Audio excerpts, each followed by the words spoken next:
السلام علیکم.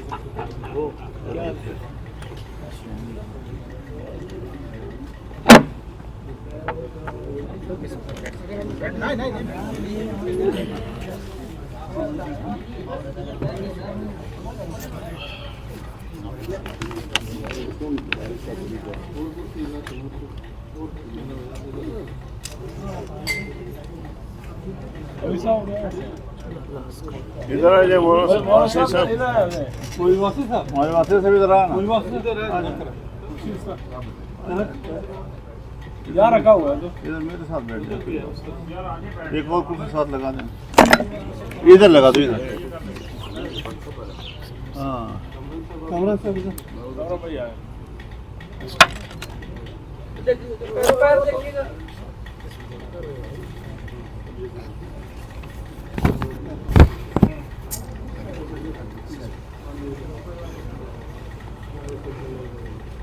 تیار ہیں حضرات؟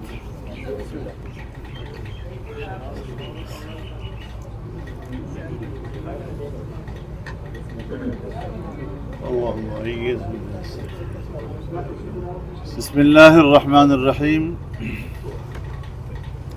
نحمده ونصلي على رسوله الكريم وبعد. جمعیت علماء اسلام پاکستان کی مرکزی مجلس عمومی کا اجلاس 19 اور 20 اپریل کو لاہور میں منعقد ہوا.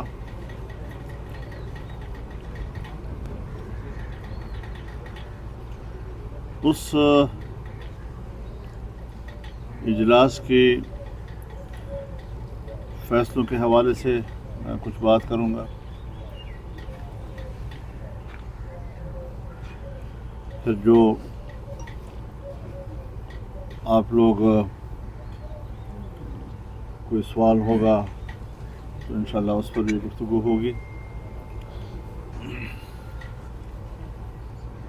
جمعیت علماء اسلام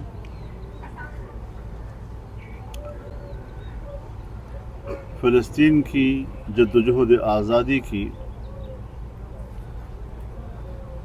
حمایت بھرپور انداز سے جاری رکھے گی.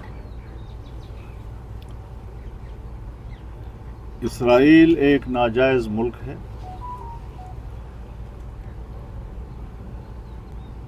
اور اس کی حیثیت ایک قابض کی ہے.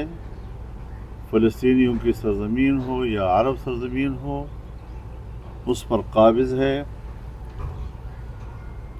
اگر وہ یہ سمجھتا ہے جیسے کہ نیتنیاہو کہتا ہے کہ ہم دفاع کی جنگ لڑ رہے ہیں، کبھی دنیا میں دفاعی طور پر عام شہریوں پر بمباریاں ہوئی ہیں؟ کیا کوئی ملک اپنی دفاع میں ہزاروں چھوٹے بچوں کو شہید کرتا ہے؟ کیا دنیا کے کسی جنگ میں کوئی ایک فریق دفاع کرتے ہوئے خواتین کو شہید کرتا ہے؟ کیا کوئی ملک دنیا میں ہے کہ جنگ میں وہ بوڑھوں کو، جوانوں کو، جن کے پاس اسلحہ نہیں ہے، جو جنگ کا حصہ نہیں ہے، ان پر بمباریاں کریں اور 50,000 سے زیادہ شہداء جو پرامن شہری ان کو جس طریقے سے ظلم و بربریت اور سفاکیت کا نشانہ بنایا گیا، یہ جنگی مجرم ہے اور عالمی عدالت انصاف نے اس کو گرفتار کرنے کا حکم دیا ہوا ہے.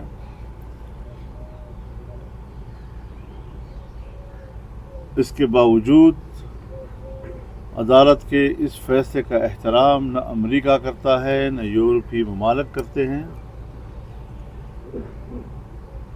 حکومتیں بھی ان جنگی جرائم کی پشت پناہی کر رہی ہیں اور جو इंसानी हुकूक की तंजीमें हैं, चाहे वो अक़वाम मुत्तहिदा की इंसानी हुकूक का इदारा हो, चाहे जनेवा इंसानी हुकूक कन्वेंशन का इदारा हो, चाहे उसका ताल्लुक़ यूरोपीय यूनियन के साथ हो, सब इस वक्त जंगी जराइम की पुष्पनाही कर रहे हैं। फ़लस्तीनी अवाम के क़त्ल-ए-आम में और फ़लस्तीन के आबादियों को मुनहदम करने में ये सब एक सफ़ हैं और एक ही जुर्म के मुर्तकिब हैं। लेकिन जो हिमायत जमीयत उलमा की रोज़ अव्वल से है फ़लस्तीनियों के लिए, वो आज भी बदस्तूर बरकरार है और हम पाकिस्तान में लीडिंग पोजीशन में फ़लस्तीनियों के इस काज की हिमायत में मैदान में है। हमने इस हवाले से कराची में बहुत बड़ा मिलियन मार्च किया और हमने तकरीबन पिछले तमाम जो हमारे अपने प्लेटफार्म से मिलियन मार्च थे उनके रिकॉर्ड तोड़े। इस सिलसिले में अब 27 अप्रैल को कराची में 27 अप्रैल को लाहौर में एक बहुत बड़ा इज्तिमा होगा, मिलियन मार्च होगा और पंजाब के अवाम अपने फ़लस्तीनी भाइयों के हक़ में आवाज़ बुलंद करेंगे, एक मैदान में होंगे, एक आवाज़ होंगे, एक क़ुव्वत होंगे और ये उम्मत मुस्लिमा की आवाज़ होगी, न कि सिर्फ एक शहर या एक सूबे के अवाम की आवाज़। 11 मई को इंशाअल्लाह अज़ीज़ पेशावर में फ़लस्तीनियों के हक़ में और गज़ा के शुहदा को खराज अक़ीदत पेश करने में के लिए मिलियन मार्च होगा। इसी तरीके से 15 मई को इसी उन्वान से कोयटा में मिलियन मार्च होगा। पाकिस्तान की आवाज़ अब दुनिया तक पहुंचती है और पूरी उम्मत मुस्लिमा की आवाज़ बन चुकी है, जो मुस्लिम दुनिया के हुक्मरानों को भी झंझोड़ रही है और ख़ुद मुस्लिम उम्मा की आवाज़ भी बन रही है। ये शरफ़ अगर पाकिस्तान को हासिल है तो हमें अल्लाह का शुक्रगुज़ार होना चाहिए।